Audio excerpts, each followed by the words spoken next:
ಕನ್ನಡ ವಾಹಿನಿಗೆ ಸ್ವಾಗತ. ಸರ್ವ ಜನಾಂಗದ ಶಾಂತಿಯ ತೋಟಕ್ಕೆ ವಿಷ ಬೀಜ ಬಿತ್ತುವ ಕೆಲಸ ಕಾಂಗ್ರೆಸ್ ಮಾಡ್ತಾ ಇದೆ ಅಂತ ವಿಜೇಂದ್ರ ಹೇಳ್ತಾ ಇದ್ದಾರೆ. ಈ ಸಂಬಂಧ ಮಾತನಾಡಿದ ವಿಜೇಂದ್ರ, ಸರ್ವ ಜನಾಂಗದ ಶಾಂತಿಯ ತೋಟಕ್ಕೆ ವಿಷ ಬಿತ್ತುವ ಕೆಲಸವನ್ನ ಕಾಂಗ್ರೆಸ್ ಸರ್ಕಾರ ಮಾಡ್ತಾ ಇದೆ. ಸಿದ್ದರಾಮಯ್ಯ ಮತ್ತು ಡಿಕೆಶಿ ಕಿವಿ ಮೇಲೆ ಹೂ ಇಡ್ತಿದ್ದಾರೆ ಎಂದು ವಾಗ್ದಾಳಿ ಮಾಡಿದ್ದಾರೆ. ರಾಜ್ಯ ಸರ್ಕಾರದ ಅಲ್ಪಸಂಖ್ಯಾತ ತುಷ್ಟೀಕರಣದ ನೀತಿ ಯಾವ ಮಟ್ಟಕ್ಕೆ ಬಂದು ನಿಂತಿದ್ದಾರೆ ಅಂತ ಹೇಳಿದ್ರೆ, ಸರ್ಕಾರಿ ಕಾಂಟ್ರಾಕ್ಟ್ಗಳಲ್ಲಿ ಕಾಮಗಾರಿಗಳಲ್ಲೂ ಕೂಡ 4% ಮೀಸಲಾತಿಯನ್ನು ಮುಸಲ್ಮಾನರಿಗೆ ಕೊಡ್ತೇವೆ ಅನ್ನುವ ನಿರ್ಧಾರ ಏನು ರಾಜ್ಯ ಸರ್ಕಾರ ಕೈಗೊಂಡಿದೆ. ಕ್ಯಾಬಿನೆಟ್ ಅಲ್ಲಿ ಕೂಡ ಏನು ಪಾಸ್ ಮಾಡಿದ್ದಾರೆ. ಮತ್ತೆ ಬಿಲ್ ಅನ್ನು ಸದನದಲ್ಲೇನು ತರೋದಕ್ಕೆ ಹೊರಟಿದ್ದಾರೆ. ಭಾರತೀಯ ಜನತಾ ಪಾರ್ಟಿ ನಾವು ಸ್ಪಷ್ಟವಾಗಿ ವಿರೋಧವನ್ನು ಮಾಡ್ತೇವೆ. ಭಾರತೀಯ ಜನತಾ ಪಾರ್ಟಿ ನಾವು ಮುಸಲ್ಮಾನರ ವಿರೋಧಿಗಳಲ್ಲ. ಆದರೆ ಅಲ್ಪಸಂಖ್ಯಾತರ ಅಥವಾ ಮುಸಲ್ಮಾನರ ತುಷ್ಟೀಕರಣದ ರಾಜಕೀಯ ನೀತಿಯನ್ನು ಏನು ಕಾಂಗ್ರೆಸ್ ಸರ್ಕಾರ ಅನುಸರಿಸ್ತಾ ಇದೆ, ಇದನ್ನು ನಾವು ಗಟ್ಟಿಯಾಗಿ ವಿರೋಧವನ್ನು ಮಾಡ್ತೇವೆ. ನಿನ್ನೆ ಡಿ.ಕೆ. ಶಿವಕುಮಾರ್ ಅವರು ಹೇಳಿಕೆಯನ್ನು ನೀಡಿದ್ದಾರೆ. ವಿಜೇಂದ್ರ ಅವರೇ, ನೀವು ಬಿಜೆಪಿಯವರಿಗೆ ತಾಕತ್ತಿದ್ರೆ ಮುಸಲ್ಮಾನರಿಗೆ MLC ಮಾಡಿ ರಾಜ್ಯಸಭಾ MP ಕೊಡಿ ಅಂತ ಹೇಳಿದ್ದಾರೆ. ಡಿ.ಕೆ. ಶಿವಕುಮಾರ್ ಅವರಿಗೆ ನೆನಪು ಮಾಡಿಕೊಡೋದಕ್ಕೆ ನಾನು ಇಚ್ಛೆ ಪಡ್ತೇನೆ.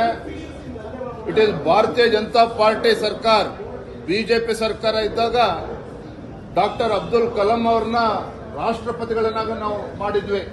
ಕಾಂಗ್ರೆಸ್ನವರೆಲ್ಲ ಮಾಡಿರ್ತಕ್ಕಂಥದ್ದು.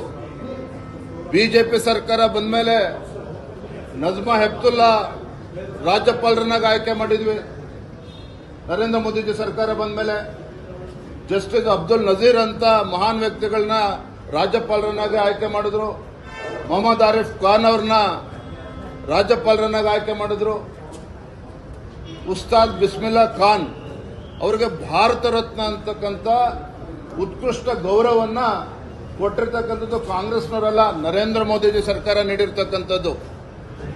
ನಾನು ಮೊನ್ನೆ ಡಿ.ಕೆ. ಶಿವಕುಮಾರ್ ಅವರಿಗೆ, ರಾಜ್ಯದ ಮುಖ್ಯಮಂತ್ರಿಗಳಿಗೆ ಕೇಳೋದಕ್ಕೆ ಇಚ್ಛಪಡ್ತೇನೆ. ಇವತ್ತು ಅಲ್ಪಸಂಖ್ಯಾತ ತುಷ್ಟೀಕರಣದ ನೀತಿಗಳು ಇವತ್ತು ನೆನ್ನೆದಲ್ಲ.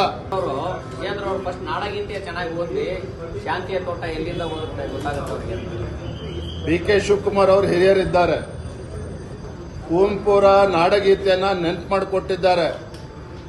ಸರ್ವ ಜನಾಂಗದ ಶಾಂತಿಯ ತೋಟದ ನೆನಪನ್ನ ಮಾಡಿಕೊಟ್ಟಿದ್ದಾರೆ ಡಿ.ಕೆ. ಶಿವಕುಮಾರ್ ಅವರು.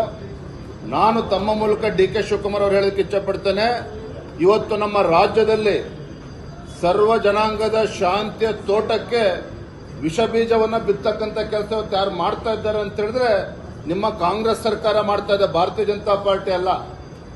ಈ ವಿಷ ಬೀಜ ಬಿತ್ತುವ ಕೆಲಸ ಹೊತ್ತೇನೋ ಸಿದ್ದರಾಮಯ್ಯನವರು, ಡಿ.ಕೆ. ಶಿವಕುಮಾರ್ ಅವರು ಮಾಡಕ್ ಕೊಟ್ಟಿದ್ದಾರೆ. ಇದನ್ನ ಭಾರತೀಯ ಜನತಾ ಪಾರ್ಟಿ ಪ್ರತಿಭಟಿಸುತ್ತದೆ. ಇದಕ್ಕೆ ಅವಕಾಶನ ನೀಡೋದಿಲ್ಲ. ಧನ್ಯವಾದ. ಅವ್ರ ಗವರ್ಮೆಂಟ್ ಆರ್ಡರ್ ತೆಗೆದು ನೋಡ್ಲಿ. ಇವತ್ತು ಪ್ರವರ್ಗ 2B ಅಂಡ್ ಅದರ ಅಡಿಯಲ್ಲಿ ಏನ್ ಜೈನರು ಬರ್ತಾರ, ಮುಸಲ್ಮಾನರು ಬಿಟ್ರೆ ಯಾರು ಬರ್ತಾರ? ಹಾಗಾದ್ರೆ ಕಿವಿ ಹೂ ಮುಡಿಸ್ತಕ್ಕಂಥ ಕೆಲಸ ಡಿ.ಕೆ. ಶಿವಕುಮಾರ್, ಸಿದ್ದರಾಮಯ್ಯ ಮಾಡ್ತಾ ಇದ್ದಾರೆ. ನಾವು ಮೂರ್ಖರಲ್ಲ, ರಾಜ್ಯದ ಜನರು ಕೂಡ ಮೂರ್ಖರಲ್ಲ. ಕನ್ನಡಿಗರ ಮೆಚ್ಚಿನ ನಿಮ್ಮ TV20 ಕನ್ನಡ ವಾಹಿನಿ ಇದೀಗ ಟಿವಿಯಲ್ಲಿ ಲಭ್ಯ. ಕರ್ನಾಟಕ ಮತ್ತು ದೇಶ ವಿದೇಶದ 360 ಡಿಗ್ರಿ ಸುದ್ದಿ ವಿವರವನ್ನ ಪಡೆಯುವುದಕ್ಕೆ TV20 ವಾಹಿನಿಯನ್ನು ಲೈಕ್ ಮಾಡಿ, ವಿಡಿಯೋಗಳನ್ನು ಶೇರ್ ಮಾಡಿ, ಕಮೆಂಟ್ ಮಾಡಿ, ಸಬ್ಸ್ಕ್ರೈಬ್ ಮಾಡಿ. HCN ಕೇಬಲ್ 842 ನಂಬರ್ನಲ್ಲಿ ಹುಕ್ಕೇರಿ ತಾಲೂಕು ಹಾಗೂ ಸಂಕೇಶ್ವರದ ಸುತ್ತಮುತ್ತಲಿನ ಹಳ್ಳಿಗಳಲ್ಲಿ ಲಭ್ಯ. PCN ಕೇಬಲ್ 129 ನಂಬರ್ನಲ್ಲಿ ಹಾರುಗೆರೆ ಸುತ್ತಮುತ್ತಲಿನ ಹಳ್ಳಿಗಳಲ್ಲಿ ಲಭ್ಯ. ರಾಯಬಾಗ್ ಡಿಜಿಟಲ್ ಚಾನೆಲ್ ಕೇಬಲ್ 80ನೇ ನಂಬರ್ನಲ್ಲಿ ರಾಯಬಾಗ ತಾಲೂಕಿನ ಸುತ್ತಮುತ್ತಲಿನ ಹಳ್ಳಿಗಳಲ್ಲಿ ಲಭ್ಯ. UDCN ಕೇಬಲ್ ನೆಟ್ವರ್ಕ್ ಉಗಾರ ಸುತ್ತಮುತ್ತಲಿನ ಹಳ್ಳಿಗಳಲ್ಲಿ ನಿಮ್ಮ TV20 ಕನ್ನಡ ವಾಹಿನಿಯೂ ಲಭ್ಯ.